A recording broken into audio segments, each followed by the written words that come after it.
I'm Emily, 30, and grew up in what I thought was a close-knit family in the suburbs of Philadelphia, Pennsylvania. For most of my life, I'd been the one in charge, while my siblings relied on me. But last Christmas, any trust I had in my family came crashing down when I discovered a carefully planned betrayal. The shock of learning that they'd secretly planned a retreat, with me deliberately excluded, changed everything for me. Tell me where you're watching from, and hit the follow button if you've ever found yourself having to choose between family duty and your own dignity. I grew up in a modest, old-fashioned house in the suburbs of Media, Pennsylvania, a place I thought was a perfect home, where family love was a given. My mother, Susan, was a fourth-grade teacher at a nearby elementary school. My father, Robert, worked in finance for a small company in downtown Philadelphia. We weren't wealthy, but we never lacked for anything. My older brother, Alex, was 4 years older than me, and my younger sister, Sophie, was 3 years younger. From the outside, our family looked like the American ideal: cozy Sunday dinners, summer vacations at the Ocean City Beach, and regular holiday traditions. But behind that pretty picture were invisible roles that had been assigned since childhood, and few people knew about them. Alex, the eldest, was bold, ambitious, and unafraid to pursue big dreams. Sophie, the youngest, was artistic, free-spirited, and often needed to be protected and guided. And I, Emily, the trustworthy middle child, was always the one to step in and clean up the broken pieces, literally and figuratively. When Alex was little, if he accidentally broke a window while playing basketball, I would quietly clean it up before my parents got home. If Sophie forgot her homework, I would take her to school and try to convince the teacher to give me extra time. The role of the responsible person was ingrained in me from a young age, and for a long time I was actually proud of it. As we grew older, the roles we'd formed in our childhoods didn't fade, but became more and more immutable. After graduating from college, Emily, quickly landed a job at an advertising agency in Philadelphia. I threw myself into the job with all my enthusiasm, working overtime, sacrificing my few vacations to rise to a middle management position. Meanwhile, my brother Alex continued to pursue risky but unsustainable business ventures: a food truck that collapsed after a few months, a tech startup that was abandoned halfway through, and an online store that failed before its first year. Each time it failed, Alex turned to my parents, Susan and Robert, for financial help. They were always willing to empty their savings, believing that this project would be the turning point. When his parents were no longer able to help, Alex came to me again with warm promises that he would pay me back when everything worked out. My sister Sophie was different, but no less crippled. She enrolled in a prestigious art school, then dropped out after a few months, saying she needed to find herself. Then came a cooking class, which she abandoned because her schedule was too demanding, and then nursing, education, graphic design. Each time she changed direction, Sophie needed money: tuition, a deposit on a new apartment, car repairs, or emergency rent, after quitting a job she felt was killing her creativity. My parents were always forgiving. "Alex is just finding his way," they said. Or, "Sophie is too sensitive, she needs time to figure herself out." But for me, the expectations were as clear as the lines. I had to be financially independent, dedicated to my career, and always ready to support the family when needed. By my late 20s, I had loaned Alex more than $35,000, never getting a penny back. I'd paid Sophie's rent at least 5 times during her periods of unemployment. I'd even helped pay my parents' living expenses while they drained their retirement funds to fund Alex's latest business idea. Meanwhile, I was still juggling the mortgage, car payments, and student loans. My resentment grew like a fissure that was harder to hide. Every urgent call about a past due bill, every brief but pressured text message made me feel like I was being taken advantage of. But they were family. And in my house, family always came first, even at the expense of me. 4 years ago, I met David at a charity fundraiser for the advertising agency where I worked in Philadelphia. He was smart, level-headed, and he sensed early on that something was wrong with the way my family operated. On our third date, I had to cancel dinner when Sophie called to ask for help moving things out of her apartment. She was complaining that her roommates were too negative to live with. When I told him about it, David gently asked, "Do you think you're contributing to their dependency?" I quickly brushed it off, assuming that my siblings were just going through a rough patch. They would do the same thing if I needed help, I said firmly, but the question kept ringing in my head. Would they really do it for me? The closer I got to David, the harder it became to ignore the differences between our families. He grew up in a family where each member was responsible for his own life. Both of David's older siblings were married, financially independent, and came together for fun, not for hard times. The stark contrast made me start to question what I had always accepted as normal. Still, I held out hope that Alex and Sophie would grow up, that my parents, Susan and Robert, would eventually learn to set clearer boundaries. I longed for the day when my family would become the caring, supportive unit I had so fervently believed it was. Every Christmas, my entire family gathers at my parents' house in Media, Pennsylvania, to keep the tradition alive. Though the simmering tensions in our family have never really dissipated, I cherish these occasions. The rare moments when we temporarily resemble the close-knit family I've always dreamed of being. Last year, David proposed to me after 3 years together, and I was so happy. I decided to announce the news at Christmas when everyone was there. Despite David's reservations about my family's reaction, I believed they would share in my joy. I hoped this milestone would be a new beginning, not just for David and me, but for the rifts in our family relationship that seemed beyond repair. In the weeks leading up to Christmas, I didn't hesitate to spend, despite my tight budget. I picked up a high-end tea maker for my parents, Susan and Robert, to replace their old one that had long since broken. For Alex, I bought a quality Bluetooth speaker because he had been complaining about difficulty concentrating at work. For Sophie, I picked up a set of professional art supplies because she had recently become passionate about painting. I hand-wrapped each present, imagining the surprised looks and beaming smiles on their faces when they opened them. I imagined my mother hugging me when she saw the engagement ring, my father being so moved that he couldn't speak, and Alex and Sophie happily welcoming David into our family. After so many years of feeling unwanted, I believed that this Christmas would be different.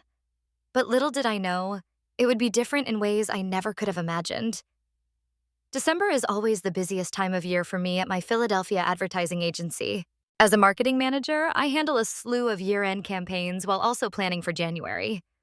Last year, the workload was even more stressful when we unexpectedly signed 2 major clients in November. Despite the workload, I still tried to put my heart and soul into preparing for a meaningful Christmas. David and I agreed to keep our engagement a secret until Christmas Eve, a special gift for the whole family. I even picked out a bottle of fine wine to mark the moment. "Are you sure you want to announce this at Christmas?" David asked me one night as we sat down to plan. "We could have a private party where the focus is on you and me." But I was adamant.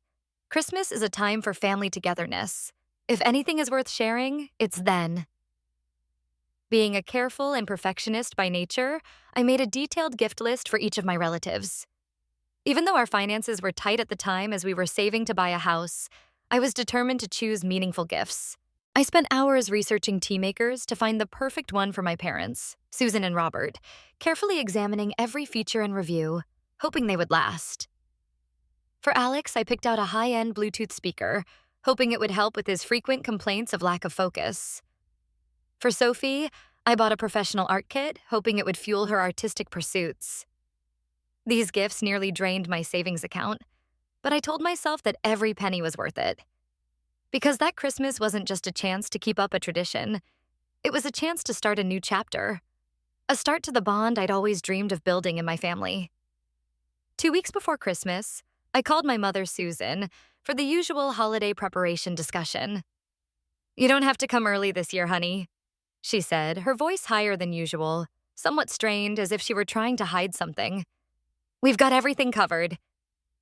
The answer took me by surprise. For the past 5 years, I had been coming to my parents' house in Media, Pennsylvania, the day before Christmas Eve to help cook, clean, and decorate. My mother had always emphasized how much she needed my help. "Are you sure?" I asked, a little skeptical. "I could arrange to come Wednesday instead of Thursday." No, she said quickly, as if to get the matter over with. "We're really busy with church activities. You can come Christmas Eve like everyone else." When I hung up, I felt a twinge of unease, but I tried to push it aside. Maybe my parents finally understood my busy schedule at the advertising agency. and didn't want to bother me any further. The next day, I called Alex to ask about his plans. "When are you going to be at my parents' house?" I asked softly. Um, mm. He hesitated, his voice strained. "I guess Christmas Eve, like every year. Do you want to come along? I can come pick you up." "No need," he said quickly. "I mean, I have to stop by to pick up a few things. I didn't want to bother you." The conversation with Sophie only added to my suspicions. She said she was rearranging her schedule and might get a ride from a friend. When I asked her why her house was in the opposite direction from her parents', Sophie just mumbled something incoherent and quickly changed the subject. Her unusual reactions, averted eyes, and half-hearted words made me start to feel that something was wrong, but I still couldn't put my finger on what exactly was waiting for me. A week before Christmas, I decided to drop by my parents' house in Media, Pennsylvania, unannounced, with a box of homemade gingerbread cookies. I'd gotten off work early and thought it would be a nice surprise. As I pulled into the driveway, I caught sight of my dad, Robert, hastily closing the garage door. Through the half-closed gap, I caught a glimpse of several neatly stacked suitcases. "Emily, what a surprise." He smiled a little wryly. "Your mom's out." "So, what's that?" I asked, looking toward the garage. "Are you going somewhere?" "No, just getting ready for the church service," he said quickly, and deftly led me away from the area. "Just some old suitcases from the attic that I've cleaned." Inside, the house was unusually clean, a far cry from my parents, who waited until the last minute to start decorating and cleaning. When I mentioned the change, Dad shrugged. "Your mom wants things to be neater. You know how meticulous she is." On the coffee table, I glanced at a few travel brochures hastily stuffed under a stack of magazines, but I said nothing. As I was about to leave, the phone rang. It was Mom. I heard Dad mumble through the receiver. "Yeah, Emily just stopped by. No, I don't think she suspects anything." That night, I told David what had happened. "I get the feeling my family is hiding something," I said, my voice low. "Everyone acts weird when I mention Christmas plans." David frowned. "Do you think maybe they're secretly planning something? Without me?" "No way," I shot back. "Christmas is sacred to my family. We're always together." But even as I denied it, a seed of suspicion was quietly sowing. I started checking Alex and Sophie's social media more often, hoping for some clue. Alex had barely posted anything, which was unusual. Sophie's posts were vague, with no mention of the holiday or family. 3 days before Christmas, I got a group text from my mom. Reminder: Christmas Eve dinner at 6 Hone Quai, church service at 8:30, Christmas morning gift opening at 9:30. I can't wait to be with you all.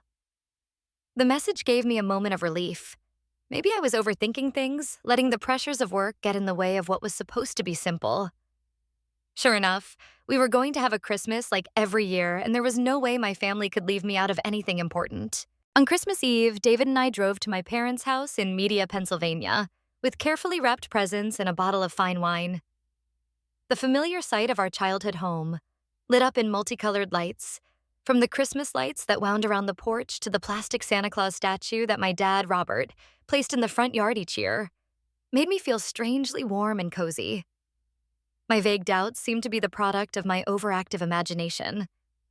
My mom, Susan, greeted us at the door with a warm hug, her eyes still warm with the familiar tenderness, though she reminded me that I looked a little tired after a hard week at work.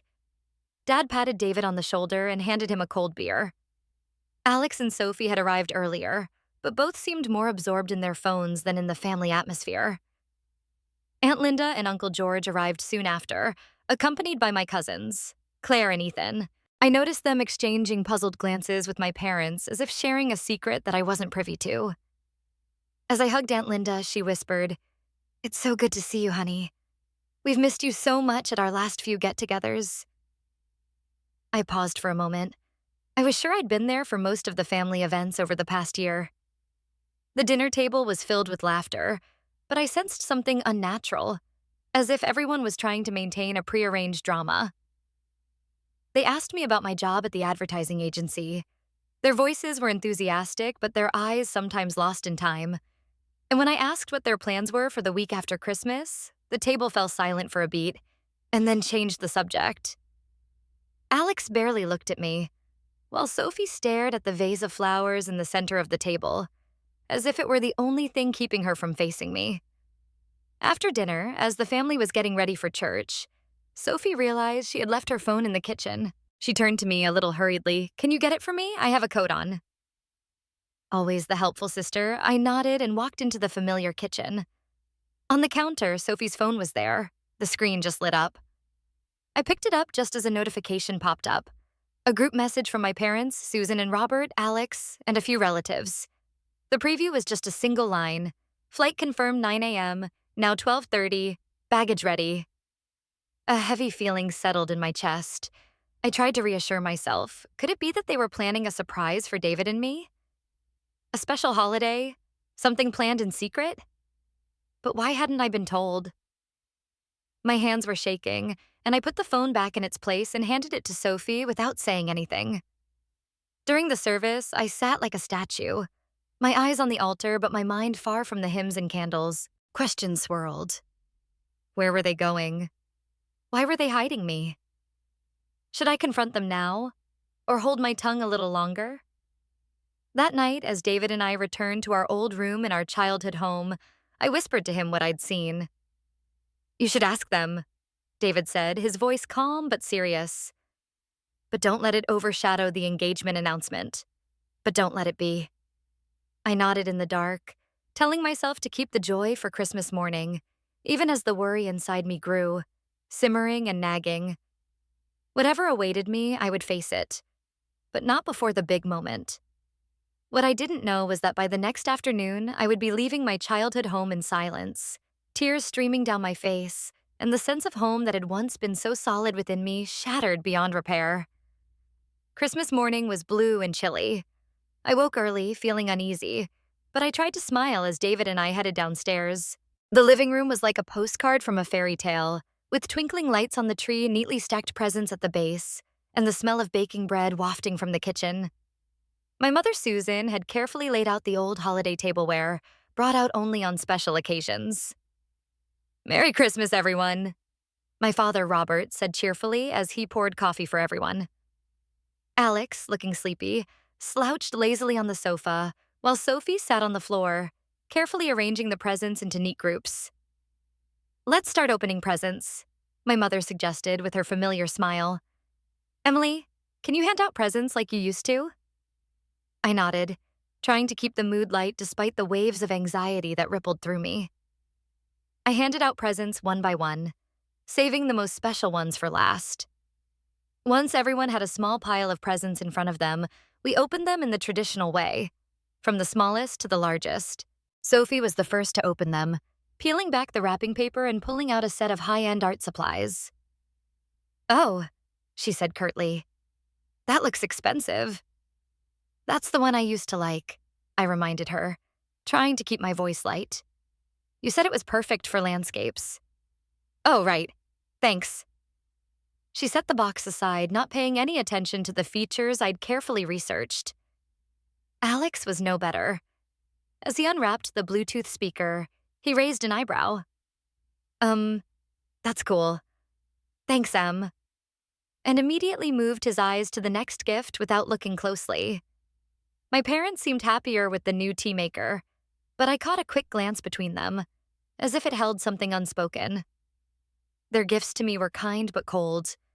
The usual scarf from my parents, the gift certificate from Alex, the cosmetics set from Sophie. None of them showed that they had really thought about me, about what I liked, what I needed. As I neared the last gift, I squeezed David's hand tightly, signaling that it was time. He nodded, squeezing my hand reassuringly. "Hey guys," I said as I stood up, my voice shaking slightly with emotion. "David and I have some good news to share." All eyes turned to me, and for a moment I felt a little warmth I had been searching for. "We're engaged." I held out my hand, showing off the sparkling vintage diamond ring, a gift David had given me last month. He proposed, and we wanted to share the joy at Christmas. The room fell silent for a moment, then my mother stepped forward and hugged me. Congratulations, honey. What wonderful news. My father shook David's hand, smiling. Welcome to the family. Alex lifted his coffee cup reflexively. Congratulations to you both. Sophie smiled slightly, her eyes unreadable. Nice rings. The congratulations were resounding, but lacking enthusiasm. No one asked about wedding plans or proposal details. No one offered to open the bottle of wine I'd brought. After a few minutes of awkward small talk, my mother interrupted. Time to make lunch. Help me, I said out of habit. No need, Mom replied quickly. Sophie helped me. As everyone suddenly became busy with lunch preparations, Sophie accidentally left her phone on the sofa. A notification lit up the screen, and I reflexively glanced at it. It was from a group chat called Hawaii Getaway, and it read, Last reminder, meet at the airport at 7:30 tomorrow morning. Remember to bring your passport and sunglasses. My heart sank. My hands shook as I held the phone, and before I could think, I opened the message thread. The words before me confirmed my worst fears. It was a group chat that included my parents, Susan and Robert, Alex, Sophie, Aunt Linda, Uncle George, and cousins Claire and Ethan. Everyone who had attended the Christmas gathering except David and me. The chat revealed plans for an 8-day vacation to Hawaii, departing on the morning of December 26th.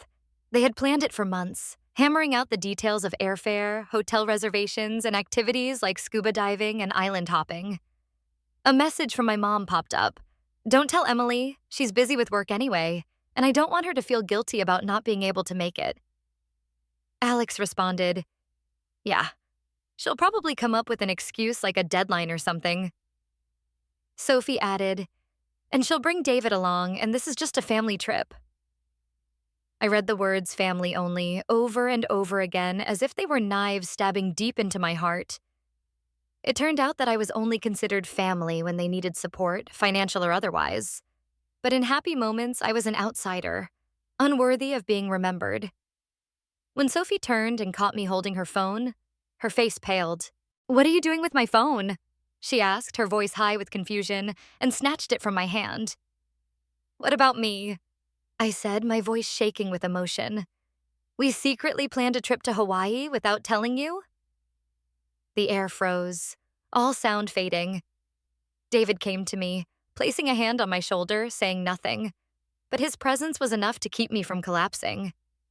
My mother, Susan, emerged from the kitchen, wiping her hands on her apron as if from another world. What's going on? She asked, her voice worried. I know, I said, trying to keep my composure as my heart raced. About the vacation we've been secretly planning for months. The vacation everyone knew about except you and David. My father, Robert, stepped closer, his expression a mixture of guilt and caution. Emily, it's not like you think. He began. It's just, we wanted to have some time together, not to exclude you. We're not trying to stop you, my mother interjected, her voice hard and defensive. We thought you were so busy with work, we didn't want to make you feel guilty if you couldn't come. So instead of letting her decide, you kept it from her all this time? I asked, my voice growing sharp. Alex avoided my gaze, shrugging. You're always busy anyway. We thought you'd say no. And we just wanted a real family vacation, Sophie added, but stopped herself when she realized what she meant. A family vacation? I repeated the words slowly, the pain in my chest replaced by a simmering anger. And what about David and me? Are we not a real family? No, that's not what he meant, my dad interrupted, as if trying to mend something that had already been broken. It's just, your schedule and David's responsibilities make things complicated. Complicated? I repeated, my lip quivering with anger. More complicated than concocting a lie? More complicated than deliberately covering up your tracks? More complicated than carefully deleting your search history so I don't find out? No one answered. The room was filled with a heavy silence. How long? I asked, my voice as dry as gravel. How long have you been planning this trip? Aunt Linda cleared her throat, her eyes averted. Since about June. she said softly. 6 months. 6 full months, with every call, every meal, every greeting, part of a drama I had never been invited to watch. So who paid for this trip? I asked, though deep down I already knew the answer. The confused, averted glances between my parents, Susan and Robert, Alex and Sophie, were silent proof. Alex, when I borrowed $2,500 from you in August under the pretext of buying equipment for a new project, was it really to contribute to the cost of this trip, right?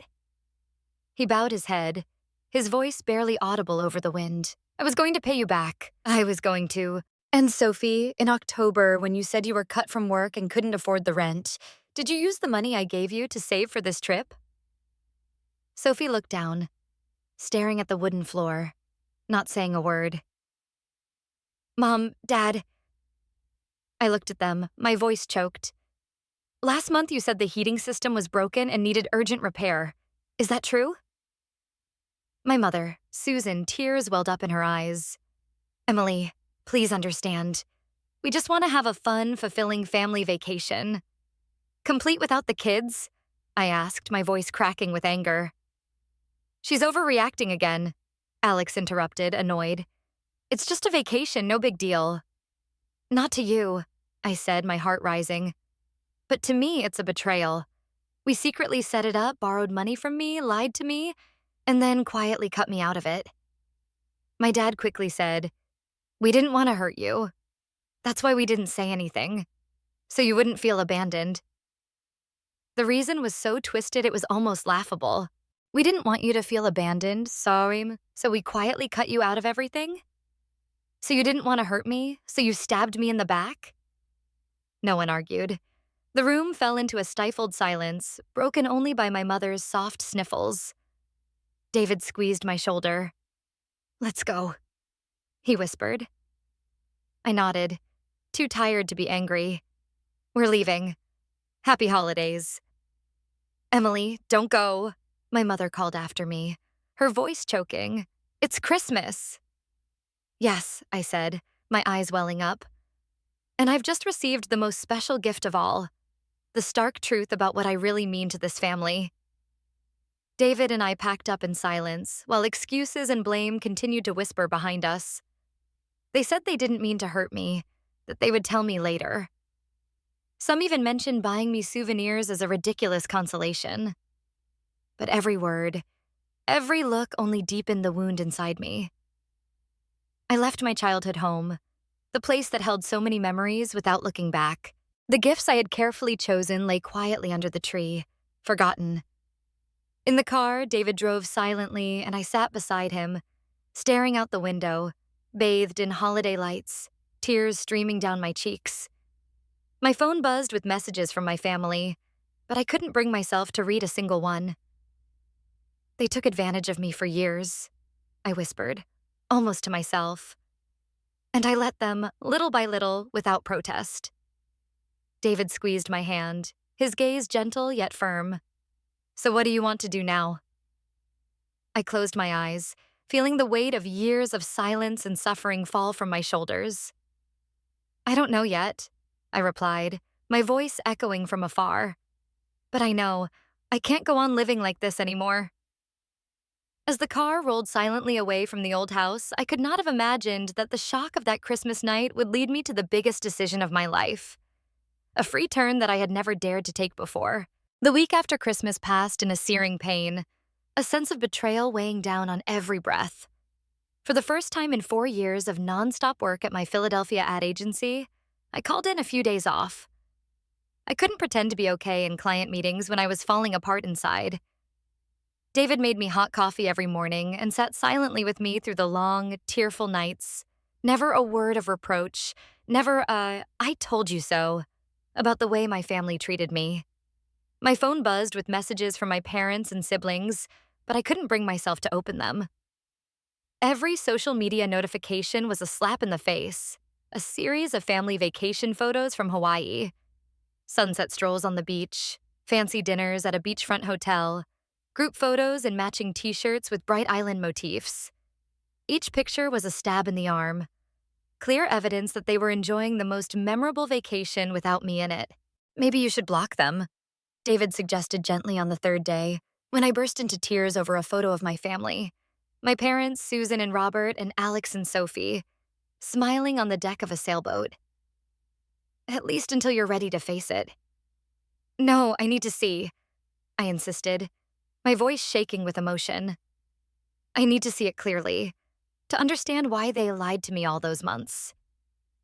But the more I looked at those smiling faces, the more lost and hurt I felt. How could they be so happy after what had happened?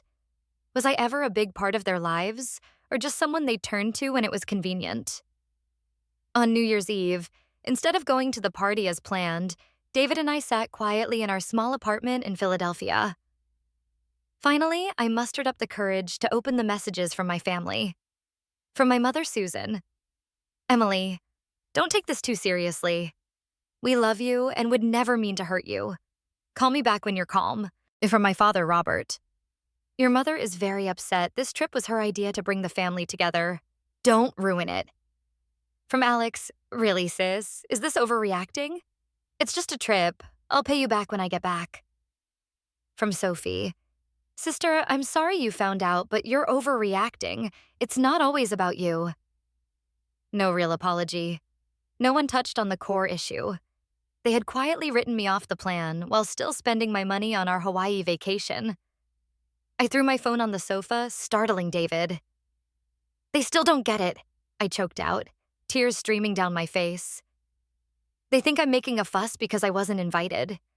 They don't realize the most painful thing is the lies, the manipulation, and the way they disregarded me.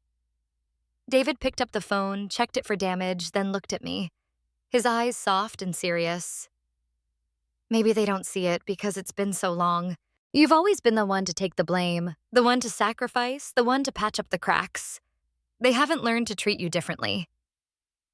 David's words rang out like a ray of light through the darkness. He was right. The structure of our family had been set in stone since childhood. Alex and Sophie had always been the recipients, the doting ones. My parents, Susan and Robert. And I had always been the unfailing provider and the doting one. I had never questioned that role, always held to the expectation of being the dependable daughter, the generous sister. But the price of that role was me. Exhausted, lost, and hurt. The next morning, I began therapy with Dr. Laura Mitchell, a family dynamics expert whom David had carefully found for me. In my first session, I recounted the traumatic Christmas and the long years of silent sacrifice I had made for my family. Dr. Mitchell listened without interrupting, her eyes full of sympathy. Then she said, "It sounds like you've been pushed into a role that has become stifling. But whenever you try to break free, your family resists." "Why is that?" I asked, my voice shaking with anger. "Why can't they see the obvious injustice?" She replied, "Because the system works for them. If you change, they will have to adjust, and change is hard. Most people will do anything to maintain what's familiar, even if it's wrong." Over the next few weeks, Dr. Mitchell helped me see that the Christmas incident was not a one-off. It was the result of a years-long pattern of mismanagement. She encouraged me to write down all the times my family had taken advantage of my kindness. The list grew longer and longer, and my heart sank. Alex had borrowed my car for 4 months in college, returning it with a badly damaged engine and no intention of repairing it. Sophie had torn my favorite jacket before a big meeting and shrugged, "It's just clothes." But my parents, Susan and Robert, had asked me to pay for Thanksgiving dinner last year, while they used the money they had intended for it to go on a trip to Vermont with their best friends. January passed quietly, and I slowly returned to my job at my Philadelphia advertising agency. But something inside me had changed forever. I went through my bank statements, going over all my expenses over the years, and added up the total amount of money I had given my family. More than $65,000 since I started working full-time. I was numb to the thought of what that could have meant. A down payment on the apartment David and I were saving, a dream trip to Europe, or simply an emergency fund to feel more secure about the future. The anger began to replace the initial pain, and I began to understand saying yes had never served my family well. It had only deepened dependency and fostered a sense of entitledness, a toxic one for both me and them. In late January, my family returned from a vacation in Hawaii. Soon after, my mother, Susan, left a voicemail message, her voice a mixture of concern and anger. "Emily, your silence is childish. We need to talk about this. Call me back." I didn't call back. Instead of responding immediately, I recorded the message and sent it to Dr. Laura Mitchell. She immediately pointed out the subtle manipulation of my mother's words, labeling the need for space as childish, then quickly shifting the focus from their hurtful actions to my response, a classic way of deflecting responsibility. A few days later, Alex texted, "Sis, I need to borrow $500 for rent. After the trip, my finances are a bit tight. I promise to pay you back next month." I was stunned by his nonchalance. No questions, no apologies for Christmas, just a routine financial request as if nothing had happened. In the past, I would have quickly transferred the money, hoping for a vague promise. But this time, I texted back just one word: no. A few seconds later, Alex replied, "What do you mean no? I need the money fast or I'll be fined." I replied curtly, "That's none of your business. You have to figure it out yourself." The messages started pouring in: surprise, anger, and blame. "Are you really going to abandon me? What kind of sister are you? Do you want me kicked out?" Each word was designed to stir up the guilt I was all too familiar with. But this time, I didn't budge. I turned off my phone, stood up, and went to dinner with David. As I recounted the meal, he raised his glass, his eyes glowing with warmth and pride. "For setting a boundary for the first time," he said, smiling softly. "It's been a long time since you've done that. It's about time, Em." The next morning, my parents, Susan and Robert, called. They'd obviously heard from Alex. "Emily," Dad began, his voice firm, "your brother's in trouble.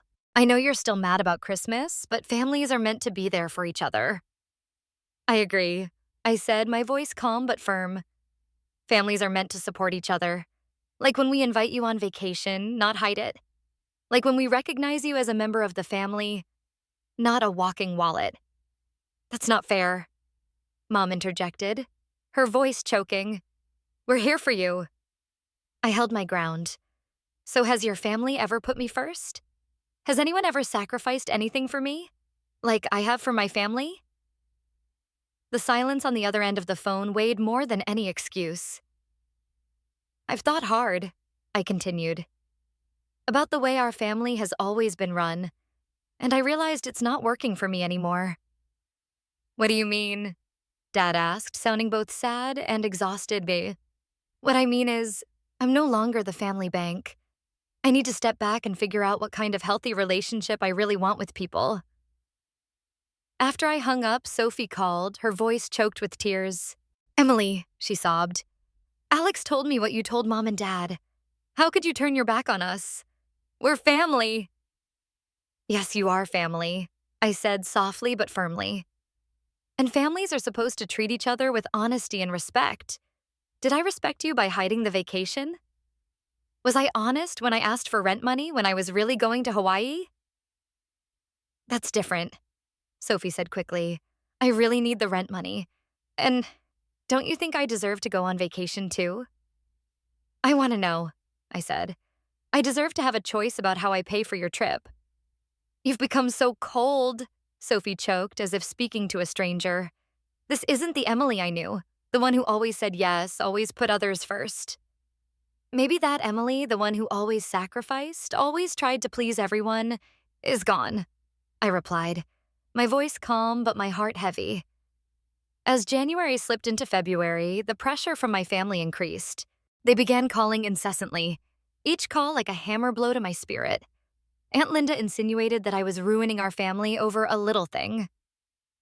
Uncle George repeated his view that family was a place of forgiveness and tolerance. In the midst of the criticism, the only person who stood by me was my cousin Mia, who called one evening, her voice soft but deep. "I just want you to know," she said, "I understand why you feel hurt." Mia told me that last year, she had been excluded from a family hiking trip without warning. I only found out when they posted the pictures online. she confessed. At that time, I tried to be strong, to forgive immediately as if nothing had happened, but the truth was that I was very hurt. And to be honest, nothing has changed. This year, they did the same thing with the Hawaii trip. Mia's words were like a buoy in the turbulent waters. They helped me feel less isolated from my family. So how did you get over it? I asked. Not as good as me, she said with a small, bitter laugh. You just kept quiet and let it go. But they didn't learn. Without clear consequences, they just kept doing it. Mia's answer reinforced what I was beginning to realize. If I didn't set firm boundaries, my family would never change. In their eyes, I would always be the provider, the one who was easily overlooked, because they trusted me to always yield and never fight back. As winter covered the city in a gray blanket, I continued to work with Dr. Laura Mitchell to untangle the tangled emotions inside me. Distance from my family gave me a clearer view of the nature of those relationships. I realized that my parents, Susan and Robert, had always favored Alex and Sophie, covering for them while I was forced into the role of provider. Alex and Sophie had not learned to be independent, but dependent and manipulative. And I, both the exploited and the perpetuator, had allowed that distorted pattern to persist for far too long. In one session, Dr. Mitchell asked, what do you expect your relationship with your family to look like in the future? I paused and thought for a long time. I want real respect. I want honesty. I want them to see me for who I am, not just what I can give. She nodded, then asked, and what if they can't? The question hung in the air, a silent ghost forcing me to confront a possibility I hadn't dared to acknowledge, that my family might never provide the healthy relationship I deserved. Then I'll accept it, I replied, surprised by the certainty in my own voice. I can't keep hoping for them to change when they've proven time and time again that they don't want to. It was a turning point. Instead of exhausting myself trying to fix a broken family system, I focused on healing myself. I stopped checking their social media, stopped getting caught up in their fake perfect family photos. I spent more time with friends who made me feel safe and supported. I opened a new savings account, specifically for the down payment on our apartment with David, and was pleased to see the money grow without being drained by endless family emergencies. David soon noticed the change in me. You look lighter, he said one evening as we cooked in our small Philadelphia kitchen. It's like you've taken off a heavy backpack that you've been carrying around for years. He was right. The constant burden of my family's endless expectations and demands was gone, replaced by a sense of autonomy I felt for the first time. For the first time in my life, my resources, emotional, financial, and spiritual, belonged to me, not to someone else. But my family didn't take that easily.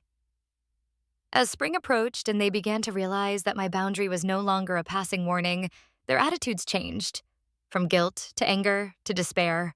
A bigger confrontation was coming, and I knew it would be the moment when I would make the most difficult and liberating decision of my life. When that moment came, I knew one thing for sure. I would never go back to being the old Emily. March rolled around, bringing with it a quiet sense of frustration as the family seemed to have reached a tacit consensus that I should get over Christmas, as if 2 months were enough to erase the betrayal. One Sunday afternoon, as David and I were busy repainting our small Philadelphia apartment, my mother, Susan, appeared unexpectedly at the door. Emily, this has gone on too long, she said bluntly, without a word of greeting. We need a family dinner to put it all behind us. I put down the paintbrush, trying to steady my breathing. I'm not ready, I said, my voice calm. It's been over 2 months, she said, with a tinge of irritation. How long are you going to punish us for this little mistake? It wasn't a small mistake, I replied more firmly. It was months of deliberate lies. It was taking my money to go on vacations without saying a word. It was how people only saw value in me when I was useful. My mother sighed, a heavy sigh. You always make a big deal out of things. We kept it from you because we knew you would react like this. Turn the whole thing into a crisis all around you. Her words hit me, not physically, but in the heart. Even now, she was in denial about the damage they'd done. I don't want to continue this conversation, I said quietly, and turned away. The next morning, my father, Robert, called the office phone. perhaps knowing that I would be obliged to listen because of my job responsibilities. Emily, your mother is upset, he began gently. I am upset too, Dad, I replied. Have you ever really thought about why I'm hurt? Has anyone in our family ever questioned whether this was not just a hidden vacation, but years of neglect? We've always appreciated you, he countered gently. Appreciation isn't just a word, Dad, I replied. It's an action, it's respect, not lying or using you like a bank. He was quiet for a moment, then said softly, Emily, what do you want from us? It was the first time since the incident that I'd heard an honest question from my family. I want people to understand why it hurts, I said. I want everyone to acknowledge that this relationship has been out of balance for too long. I need real change, not some cosmetic apology to cover it up. My dad paused, then suggested, we can talk it out at family dinner. Your mom can make arrangements on Sunday.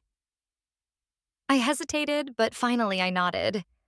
Maybe only a frank face-to-face conversation could get us out of the cycle of hurt and defense. Sunday came and I drove alone to my parents' house in Media, Pennsylvania after telling David that I needed to deal with things on my own.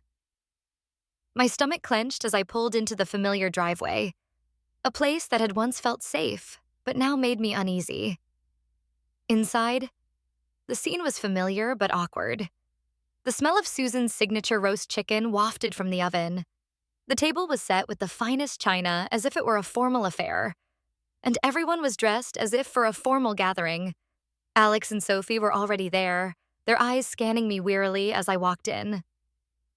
Emily, my mother said, hugging me as if nothing had happened. You look so thin. Are you still eating well? Dinner began with forced small talk, a few work updates, a few words about the neighbors, and a few remarks about the unseasonably warm weather. No one mentioned Hawaii. No one touched on the rift that still smoldered between us. The room seemed to be avoiding the truth, clinging to a strained civility. Finally, as my mother served dessert, homemade apple pie, my father, Robert, cleared his throat solemnly. We're gathered here today to address what happened at Christmas and hopefully move forward as a family, he said. I sat quietly, my heart wavering between wariness and hope, the fragile hope of an honest conversation that dared to reach the real depths of the issue. Emily, Dad continued, we understand that you were hurt by not being able to go on vacation. We should have handled it differently, and for that, we apologize. Mom nodded, her voice softening. We didn't mean to hurt you, honey. We just thought you were busy and we didn't want you to feel guilty about not coming.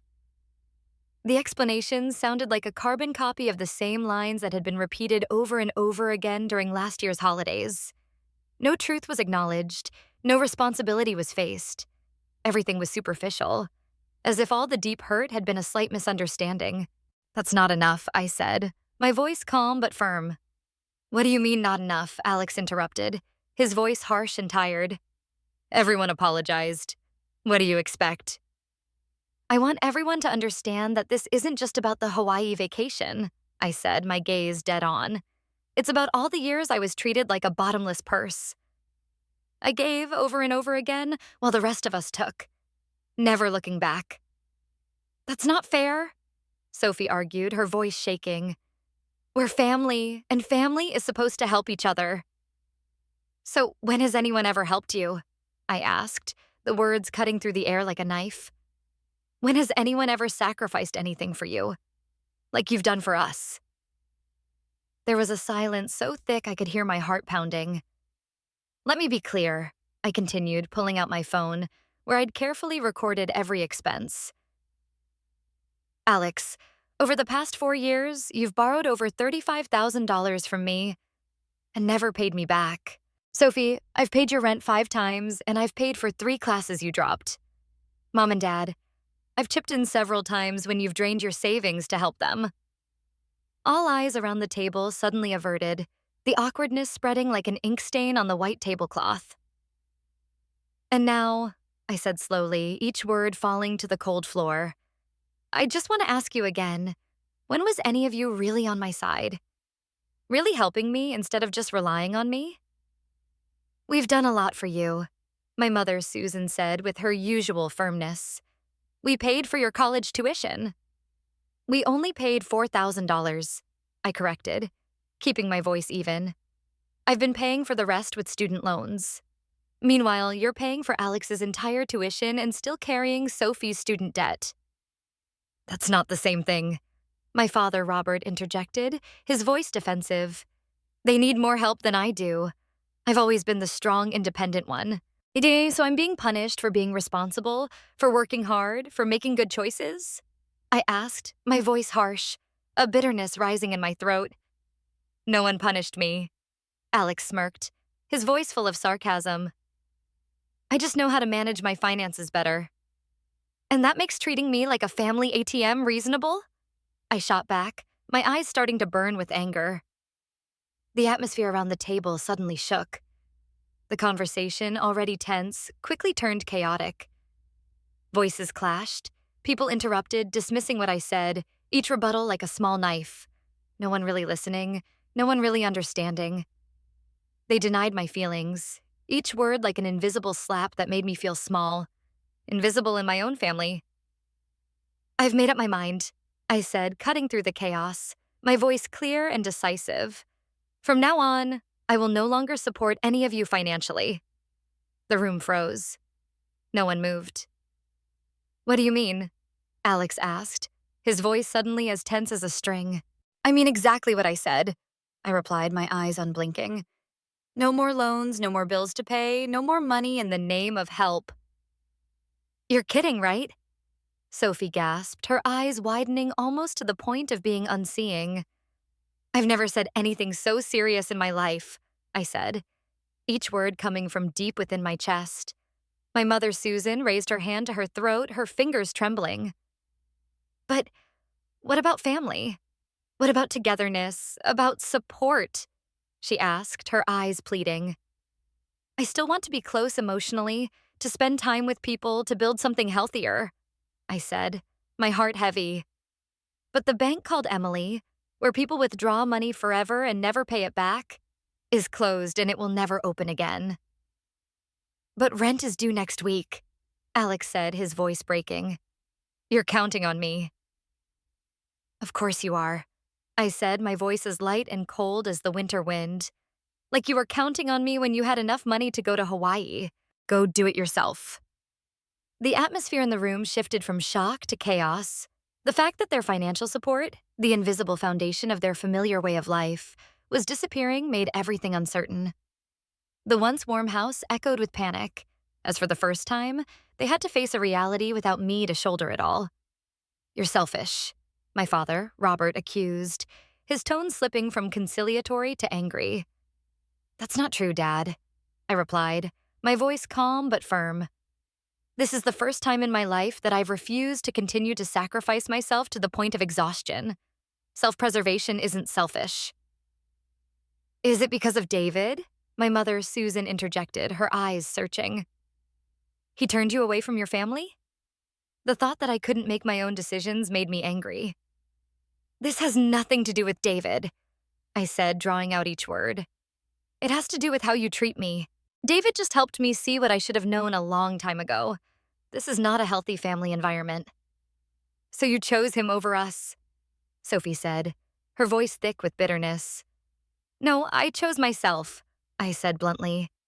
I chose not to be used anymore. The more I insisted on my decision, the more I felt the pressure mount from all sides. Alex accused me of being cold-blooded and unfeeling. Sophie burst into tears, sobbing that she might lose her place without my help. My mother invoked family ties and sacred family values. My father sternly warned me that I would soon regret it if I continued to push everyone away. I'm not breaking up, I tried to explain. I'm just drawing a line. They're two different things. But no one seemed to understand or want to. In their eyes, I was still the unconditional giver, the burden bearer, the one who never said no. And any change in that role was seen as an act of betrayal. After nearly an hour of intense round-the-clock discussion and endlessly surging emotions, I rose from my chair. I still love you, I said, surprised by the sincerity that remained in my heart, despite what I had just experienced. But I can't live like this anymore. It's not good for any of us. If you walk out that door, my father said, his words a final declaration. Don't expect things to go back to the way they were when you change your mind. That's exactly what I expect, Dad, I replied without blinking. Because the same is the problem. As I drove back to my apartment in Philadelphia, my phone buzzed with a torrential downpour of messages. My mother, Susan, said I was worrying her to the point of being sick. Alex called me self-absorbed. Sophie bluntly declared, "You're dead to me." The confrontation tonight, painful as it was, exposed truths I could no longer ignore. Their angry responses confirmed a long-standing suspicion their love was not unconditional. It was measured by my sacrifice and financial support, not by my own personal character, limitations, and emotions. In the weeks that followed, the pressure didn't let up. It only spread. The calls from distant relatives were like a general mobilization. Aunt Margaret insisted that I was tearing up the family bond for money. Uncle Henry insisted that I had been brainwashed by David. Amidst it all, only my cousin Mia stood by me. She called and said, her voice filled with emotion, "I'm proud of you for being brave enough to stand up for yourself. I only wish I had that courage." The pressure mounted, but I refused to budge. Each time I was pulled back into my old role, I was convinced that the family I had dreamed of, one with genuine respect and love, did not exist. And no matter how hard I tried, I could not create it on my own. As spring rolled in with its gentle breezes, the blatant attacks were replaced by subtle, insidious tactics. Mom sent photos of family gatherings to which I had not been invited, along with the message, "Remember the days when we were all together?" Alex forwarded an email rejecting a job, along with the chilling message, "I guess I'm about to lose my house. I hope you're satisfied." Sophie posted vaguely on social media about looking for someone real in a time of need. Each message, each photo, was a sharp needle, but also a reminder. I was right to back out. None of them really cared about the core issue. They just cared about whether I would continue to provide. In therapy, Dr. Laura Mitchell helped me navigate the post-confrontation storm. "You're experiencing something called extinction burst," she explained. "When a behavior that was once reinforced is suddenly removed, it often becomes more intense before it disappears. They're doing everything they can to pull you back into the old role." "Will this ever end?" I asked, my voice weary from the emotional onslaught. "It will," she assured me. "Once they understand that the old pattern is no longer working, they will either adapt or choose to withdraw. And if they choose distance, that will reveal the truth about the nature of the relationship." Her words were hard to hear, but I knew they were true. If their love only lasted as long as I was providing, it wasn't real love. As the summer wore on, the confrontation phase seemed to be over, but it had only taken on a new form. I began to focus on building a family of my own choosing, friends who appreciated me for who I was, not what I could offer. David and I began planning a small, intimate wedding, inviting only those who were genuinely supportive. Boundaries were set, and I no longer wavered. But the biggest test of my resolve, the knot that would determine the future of my blood relationships, was still ahead, quietly waiting. The turning point came in late June, almost half a year after the dark Christmas incident. I was in my office in Philadelphia when my mother, Susan, called, her voice unusually gentle. "Emily, I've been thinking a lot," she began softly. "I miss you. We all miss you. Can we make this work?" Her voice sounded genuine this time, lacking the usual accusatory tone. For a brief moment, I felt a glimmer of hope. Maybe they were finally beginning to understand. "I miss you too," I admitted, my voice cracking. "But to move forward, we can't just pretend that none of this ever happened." "I understand," she said quickly, almost in a rush. "I know we were wrong. The Hawaii vacation, the fact that everyone was counting on you to handle the finances, it wasn't fair to you." It was the most admission I'd ever gotten from anyone in my family. I was choked with emotion. "Hearing you say that means a lot to me," I said. "So, can I come over for dinner this Sunday? We'll all be there and we can start over." I hesitated, wary but also eager to believe in the possibility of change. Let me think about it, okay? I want to talk to David about our schedule. David, my mother repeated, her voice suddenly low. You know, Emily, sometimes I wonder if he made you believe that the whole family was just using you. The words were like a hidden knife, soft but still stinging.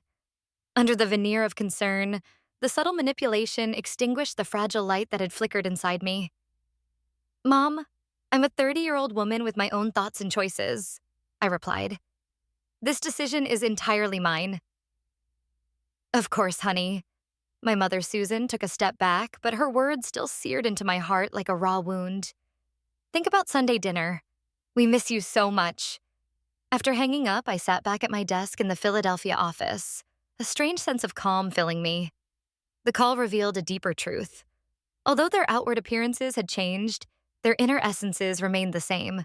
They just wanted the old Emily back, the one who had given everything without ever asking for a balance. That evening, I sat down at my computer and began a detailed spreadsheet, meticulously documenting every dollar I had given my family over the years. I listed the dates, the amounts, the reasons, and whether or not it was repaid. For the most part, I never got anything back. The total was staggering, $68,742.53 over 7 years. That could have gone to so many things. A down payment on the house David and I were saving for, paying down student loans, or building a rainy day fund. But the financial loss, however large, wasn't what hurt me the most. The next day, I opened a new spreadsheet, this time measuring the emotional damage. On one side was everything I had given my family: unwavering support, prioritizing their time, draining emotional energy, and unconditional acceptance of their choices. On the other side was what I had received in return: conditional love, criticism disguised as concern, neglect of my true feelings, and a deep betrayal of trust. The imbalance was more obvious and painful than the financial numbers. Late at night, David looked at me, staring at the spreadsheets, and asked gently, "Are you sure you want to do this? Measuring relationships can be more painful than losing money." "I have to figure things out," I said. "I need to know how much I gave and how much I got in return, so I can decide how to move forward." Taking a deep breath, I formally drew my final line. Over the next few days, I reached out to 3 key people: Dr. Laura Mitchell, my best friend from college, Natalie, and my financial advisor, Karen Lee. Each brought a unique perspective. Dr. Mitchell helped me see what a healthy family relationship looked like, while also openly admitting that I was far from that ideal. Natalie reminded me of the times my family had taken advantage of my kindness and criticized my choices. Karen analyzed the financial consequences of continuing to support them instead of focusing on my and David's financial future. By Friday, I had a clear answer.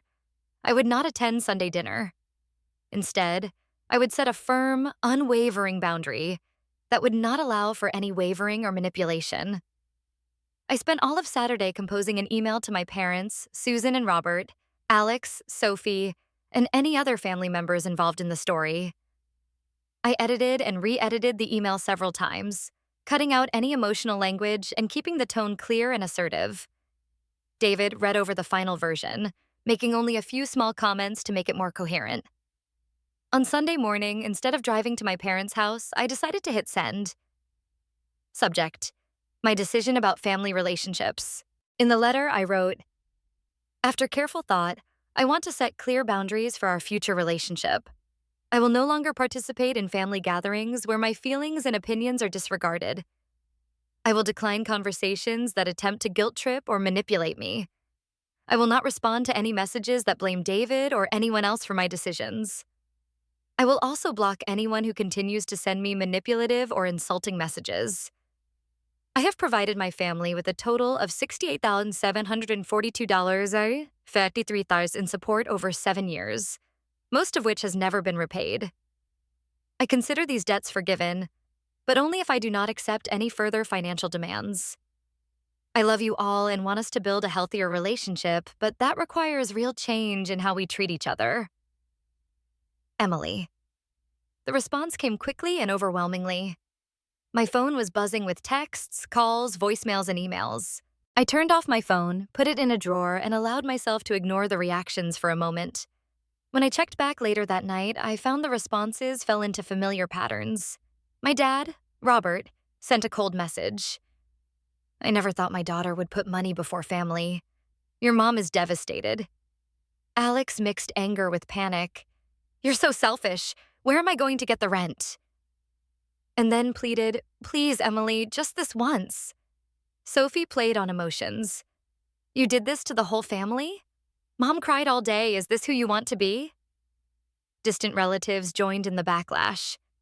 Families are supposed to help each other, Aunt Linda wrote. This is not how you were raised. But there were also responses that surprised me. My dad's brother George wrote, I know you better than you think. It takes a lot of courage to set boundaries like that. Give people time. What touched me most was a private message from my cousin Ethan. I know how they've treated you all this time. It's not fair. I admire you for standing up. The next morning, Alex showed up at my apartment door, banging and screaming. David tried to open the door, but I stopped him. Let me handle it, I said, my voice calm but firm. Through the door of my Philadelphia apartment, I called out, Alex, I'm not going to open the door if you keep acting like this. If you want to talk calmly, text me and we can meet in public. You can't hide from your family, Alex yelled. You think you're better than them with your fancy job and your perfect boyfriend, but you're nothing without us. His words were both painful and direct. It wasn't about true love or commitment. It was about control and access to my finances. I called the building security, my voice calm. Please come before it happens. Alex left, but before he left, he slipped a small note under the door with just 5 words. You'll regret it forever. I picked up the note, feeling strangely at peace. Actually, I whispered to the empty hallway, this is the first time I don't regret it. In the weeks that followed, my family repeatedly tested my resolve. My mother, Susan, left tearful voicemails saying I had broken her to the core. My father, Robert, sent stiff emails about family obligations. Sophie posted on social media, lamenting people who forget their roots. Each attempt only confirmed that I had chosen the right path. They didn't understand, or didn't want to understand, the problem. To them, I was a resource to be exploited, not a person with feelings and boundaries. With the help of financial advisor Karen Lee, I began to cut financial ties with my family. I closed joint accounts, removed my name from paid-off cosigner loans, and canceled automatic payments for family expenses. The process felt like unraveling a complex web that had been woven over the years. With each knot untied, I feel like I'm taking back a part of myself. The family pressure came to a head when my parents, Susan and Robert, contacted Pastor John, the family's longtime spiritual advisor. He called, his voice stern. Emily, forgiveness is the foundation of family unity. I have forgiven, I replied. But forgiveness does not mean allowing old patterns of behavior to continue, or being the one who gets dumped. Your family is struggling without your support, he insisted. As a Christian, don't you feel compelled to help those in need? Pastor John, I said carefully, would you advise the family of an addict to continue supplying drugs? Because that's what you're asking me to do, to continue to cover up behavior that harms everyone, including them. He didn't respond to my questions. By August, the outcry began to subside. The messages became less frequent and the tone became more reserved. My mother, Susan, became less critical and more resigned. My father, Robert, went from commanding to keeping his distance. Alex and Sophie, forced to fend for themselves financially, had less contact. The clearest sign was when Sophie posted on Instagram about her new job at a local coffee shop, captioned, "Sometimes you have to do what needs to be done." It was her first steady job in years. According to mutual friends, Alex moved into a small apartment with a roommate. My parents, faced with the reality of no longer having me as their financial support, sought out a personal financial advisor. As Dr. Laura Mitchell had predicted, they began to adapt. No longer relying on me, they were forced to stand on their own 2 feet. I realized the paradox. My selfish decision was the impetus for them to grow up. to take on more responsibility and independence than ever before. As summer gave way to fall in Philadelphia, I felt a mixture of relief and deep sadness. Relief came from the end of my emotionally and financially draining days, from the constant demands of my family. But sadness also arose from the realization that the ideal family I had longed for, a loving, sharing home, had never actually existed. Through therapy sessions with Dr. Laura Mitchell, I came to realize that this sadness was not new. It had been simmering inside me for a long time, covered by layers of hope and self-assurance. I was not mourning a lost relationship, but coming to terms with the bitter truth. The close-knit family I had built through sacrifice and humility was a pipe dream. By October, almost a year after our tumultuous Christmas, David and I had saved enough money for a down payment on a small apartment in the Philadelphia suburbs. Without the constant financial pressure from my family, our savings grew faster than I expected. The day I signed the mortgage, I felt a sense of freedom and quiet success. A milestone that seemed so far away when I was still burdened with financial responsibility for my family had now become a reality in less than a year of living on my own. That evening, as we raised a glass of wine to celebrate our new home, David gently asked, "Do you have any regrets?" I thought carefully. "About this apartment? Never," I replied. "And about your family?" he asked. I looked around the cozy little room that belonged to us, bought with sweat and determination, a symbol of the future we had built for ourselves. "The only thing I regret," I said, "is not setting clear boundaries long ago." As I prepared to celebrate my first holiday without my immediate family, I was both nervous and quietly relieved. The path I had chosen was not easy, but it was the right one. For the first time in my life, I made myself my number one priority. And that was the most important thing. A year after a tumultuous Christmas, I stood in the kitchen of my new apartment in suburban Philadelphia, carefully arranging gingerbread cookies on plates for a holiday gathering. The guest list included friends from work, David's brother and sister-in-law, my cousin Mia and her husband, and a few neighbors we had become close to. "Do you need any help?" David asked, wrapping his arms around me from behind. "I think everything's ready," I smiled, leaning back against him. "It's hard to believe it's been a year. You've grown so much," he whispered, kissing my temple gently. "I'm so proud of you." His words felt like a warm fire spreading through my heart, because they were so sincere. The journey from last Christmas to now had been arduous, but also profoundly transformative. With the help of therapy, true friendships, and a clear separation from my family, I have rebuilt my life with healthier relationships and stronger boundaries. Dr. Laura Mitchell has been pivotal in my recovery. The weekly sessions have shifted from crisis management to unpacking old thought patterns and beliefs. I have learned to recognize and confront the guilt of putting myself first. I have learned to say no without explanation or apology. "Your mental health has improved dramatically," Dr. Mitchell observed in a recent session. "Where you were anxious and sleepless, you now seem much calmer and more focused." She was absolutely right. The pressure that had been silently stalking me for years finally melted away. My sleep became deeper and more peaceful, without the anxiety that plagued my dreams. The sense of helplessness that I had never done enough or given enough gave way to serenity. Professionally, I also made great strides.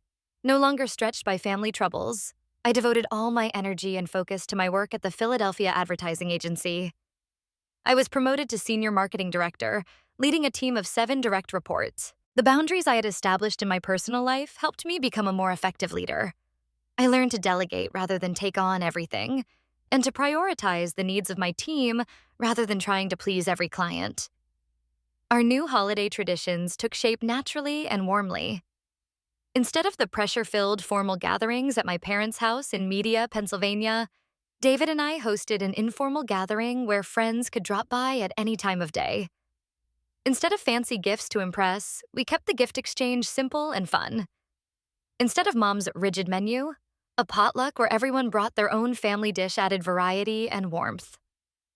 "These ribs are absolutely delicious," I told David as I checked the oven in our apartment.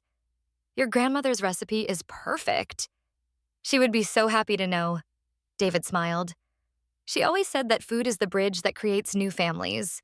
New family. That phrase perfectly sums up what I've been building over the past year.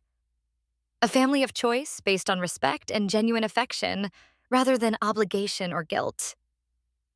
I still occasionally keep up with news about my immediate family through distant relatives and social media, but now that is only a small part of my life. Updates from my family confirmed what I had hoped. My ending of financial support had turned out to be a lasting positive turning point for everyone. Alex, forced to fend for himself, had finally found a steady job at a financial firm in Philadelphia, rather than continuing to chase unrealistic get-rich-quick schemes. My cousin Ethan told me over coffee that Alex had been working there for 5 months and seemed to be on a more stable trajectory. He was no longer burdened by money pressures or caught up in unrealistic business ideas, Ethan said. Now he shows up to work, gets paid on time, and pays his bills like a grown-up. Sophie also surprised me by not only holding on to her job at the coffee shop, but also returning to community college with a clear sense of purpose. She studied event management, paying for her education through part-time jobs, scholarships, and a carefully managed student loan. She's much more confident, says her cousin Mia. Sophie is proud of what she's achieved and not as reckless as she used to be. My parents, Susan and Robert, moved to a smaller house in Media, acknowledging that their previous lifestyle was unsustainable without my financial support. Dad decided to postpone retirement for a few years, and Mom started tutoring at home to earn extra income. These changes were not easy for anyone, but they were necessary. My financial support had been a crutch, inadvertently hindering their growth and ability to overcome difficulties. Cutting that support, though painful, ultimately had practical benefits. There were still gaps in our relationship, but there were positive signs that showed hope for improvement. After months of pressure-filled messages and guilt-tripping comments, my mother, Susan, finally sent me an email that felt like a ray of understanding. "I've been thinking a lot about what you've said about how our family operates," she wrote.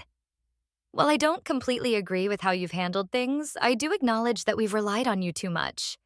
Your father and I are working with a financial advisor to plan for our retirement without adding to the burden on you, Alex, or Sophie. I hope that one day we can rebuild our relationship based on respect, not money." While it wasn't a full admission of deep emotional issues, it was an important step forward, a recognition that the way things had been going was unhealthy and unlikely to last. I sent back a brief email, sincerely thanking her and expressing my hope for understanding in the future. We weren't ready to see each other in person or celebrate holidays together, but the door to a new relationship was starting to open. Alex and Sophie were still keeping their distance from the changes. Alex sent a Christmas card with a brief note. "I'm fine. No help. Thanks." His ego was clearly still deeply wounded. Sophie started following me on Instagram under a new account, but never left a comment or direct message. These small gestures revealed a painful reality. Everyone's journey to healing their family is different, and sometimes complete reconciliation is impossible. I accepted that, knowing that I could only control my own actions and reactions, not someone else's. The doorbell rang, pulling me out of my thoughts. The first guests had arrived. As the Philadelphia apartment filled with friends and selected family, the difference from last Christmas was startlingly obvious. Instead of being reserved, I moved freely in my own space. Instead of trying to create joy to hide stress, genuine laughter filled the room. Instead of measuring my worth by what I brought to the table, I was now appreciated for who I was. After dinner, as everyone gathered in the living room of our Philadelphia apartment for dessert, my cousin Mia raised her glass. "I want to congratulate Emily and David for creating such a wonderful new tradition and showing us what it means to build a life on our own terms," she said. Glasses clinked, and warm eyes from my friends and chosen family turned to me. In that moment, surrounded by people who truly appreciated me, I felt a profound sense of homecoming. Not to a place, but to myself. As the last guests left and David and I began cleaning up, he looked at me and asked, "What are you thinking about? You look so thoughtful." I thought as I washed the dishes. I've learned that sometimes the hardest decisions lead to the deepest growth. A year ago, I was heartbroken that I'd lost my family. Now I understand that I didn't lose them. I found myself. David nodded, ever so understanding. And in finding myself, I created space for relationships that nourish me instead of drain me. That's right, I said, putting the last plate in the dishwasher and turning to hug him. I've learned that protecting my peace isn't selfish. It's necessary. True love doesn't ask you to compromise your self esteem. And sometimes the strongest family relationships are the ones you choose, not the ones you're born with. As I turned out the lights and prepared for bed, I felt a deep sense of peace. This journey hasn't been easy, and it's not quite over. I still have complicated feelings about my birth family, and sometimes sadness about what might have been. But through all that pain, I've discovered a truth. Setting boundaries, demanding respect, and appreciating myself isn't selfish. It's self-protection. And by protecting myself, I've opened up space for genuine connections, based on deep care rather than obligation or benefit.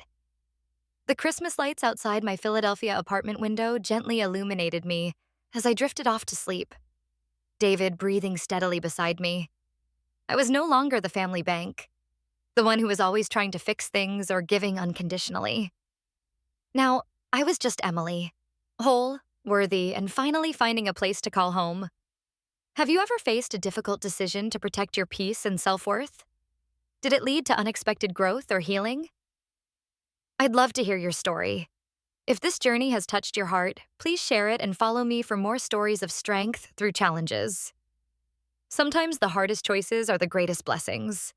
Thank you for walking with me, and I hope you find the courage to build the life and relationships you truly deserve.